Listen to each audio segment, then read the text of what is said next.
One of my all-time favorite boxed foods is homemade Oreos. I could eat an entire sleeve of Oreos like that. But have you ever made homemade Oreos? I'm gonna show you how to make a classic favorite right in your own home. To start this recipe, you're gonna use some white wheat flour. I like to use white wheat because it has a little bit more texture and nutrition than regular all-purpose flour for this recipe. You're gonna add some cocoa powder, baking soda, and salt, and sift it all up until it makes a nice, fine type of powder. You're gonna put that into a food processor. Into the flour mixture, you're gonna add some chilled butter, white sugar, light brown sugar. You're gonna whiz that mixture all up until it's like coarse sand. It'll be like little bit of pieces broken down, but you can have a few little clumps here and there. And then you're gonna add in 1 large egg.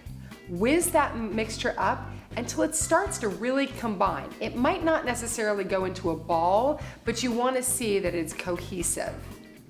Take the chocolate cookie mixture and pour it onto a piece of parchment paper. Use that parchment paper to have it all come together, just folding it over, turning it as you go until it makes a nice square. Top the dough with another piece of parchment paper and roll it out until it's about 1/4 inch thick. Use a circle cookie cutter about the same size as a regular Oreo and go around your cookie dough, cutting out circles as close together as possible. You can also use the mouth of a jar or a small glass if you don't have a circle cookie cutter. Now you're gonna place those chocolate cookies evenly on a parchment or silpat lined baking sheet.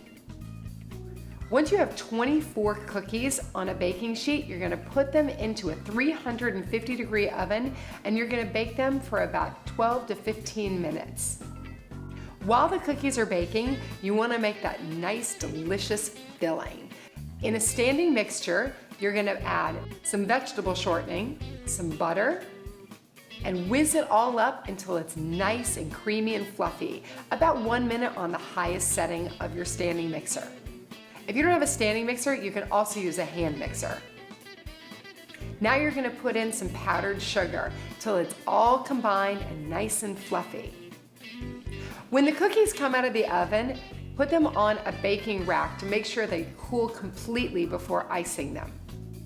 Take one of your chocolate Oreo cookies and spread about a teaspoon or less of the creamy mixture and then press another cookie on top until you have what looks just like these beautiful Oreos. I've got a plate here, but look at them. They're just gorgeous and they look just like what you would imagine an Oreo would, except this version is homemade and so easy to make.